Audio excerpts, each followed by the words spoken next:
Advice, whether it's friends, family, or a complete stranger. But for a while there, I was just doing constant 100-hour weeks. Small office, and we slept on the couch. It comes down to doing. If you're actually willing to put in the work. You know what I do? I fucking work 15 hours a day. Recognize your vibrational frequency. You're drawing into yourself all the time, literally, the vibration that is most like what you're putting out. We all want the best information, but when does advice become bad advice? Like the law of attraction. And you fake it until you make it. Around manifestation and affirmations. And when you finally make it known, then you will begin to manifest the change in energy, the change in chemistry, the change in biology, the change in circuitry, the change in genetic expression. I have the best advice. Get your fucking ass up and work.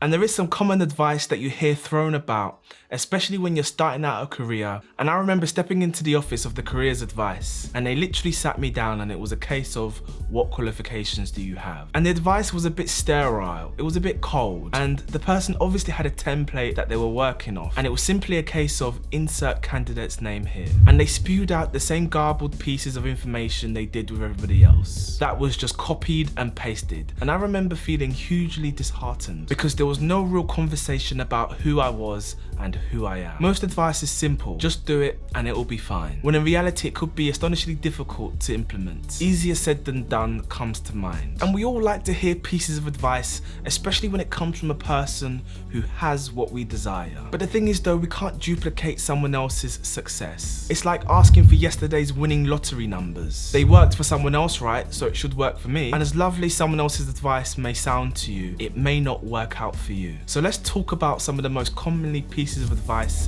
that you might hear.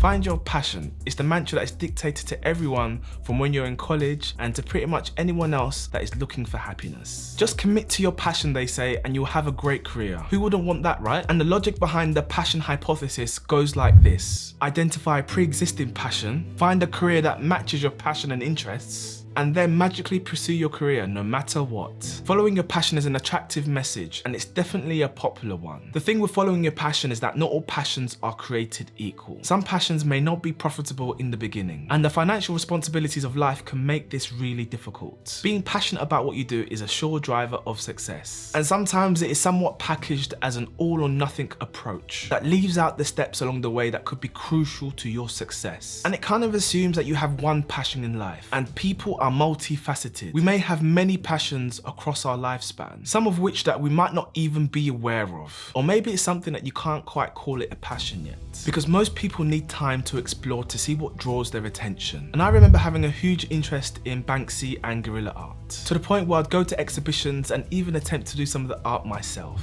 which I might add that I wasn't very good at. Imagine if I tried to do this as a career. It would have been an absolute train wreck. Just like we see on TV talent shows where the contestant thinks they're amazing at their chosen passion, all to be humiliated on TV. And when you take something like your passion and make it your job, you run the risk of losing the lust and the fun that you once held for it. And I've realized this a little during my freelance career. There's other factors such as invoicing, dealing with clients, banking and taxing. It's all stuff that you don't really want to deal with. And these were all factors in order for me to make money out of one of my passions. And as I slightly hinted before, following your passion may be a luxury some people just can't afford. And there's no shame working in a job that you can tolerate and pays. And on the side, in your free time, you can figure out how to monetize your passion, whether it's something creative, acting, or cooking. Manifestation was popularized by the best-selling book, The Secret. The Secret has sold 30 million copies since then, and is among one of the most best-selling books of all time. But first, what is manifestation? Through aspirational thought practices, creating a vision for the future, putting energy and intention into making that vision a reality, and then aligning your thoughts, emotions and actions accordingly so that your vision can come into fruition. Actually, it's nothing new. It has roots in the 19th century New Thought spiritual movement, which included the belief that our thoughts can influence the material around us, and essentially that positive thinking is the answer to most of our worldly problems. The concept of manifesting your reality through thought is also referred to as the law of attraction. And this has never been more popular, with more and more people looking to things like hope. And the only obstacle between you and your aching goals is your thought process. And if you think hard enough, you can be deliriously happy. This low barrier entry of success makes it easy for the average person to get lost in the sauce, especially if they're a lazy, ambitious person. Yes, that does make sense. A person that has all these big dreams and aspirations, but they just never follow through with any action. And the more that they positively dream about this future, the better they feel in the moment. The law of attraction or manifestation is actually a dressed up version of an old psychology principle called the confirmation bias. It also makes a hell of a lot more sense than your thoughts and vibrations theory. As human beings, we have a limited amount of attention for all the things that are happening around us. Whether we realize it or not, we are always choosing what we pay attention to. The confirmation bias is the human mind's tendency to pay more attention to objects and experiences to match its pre-existing thoughts and beliefs. It's biologically efficient, a prehistoric time saver. And we've all experienced this confirmation bias a million times. You've just never realized it before. For example,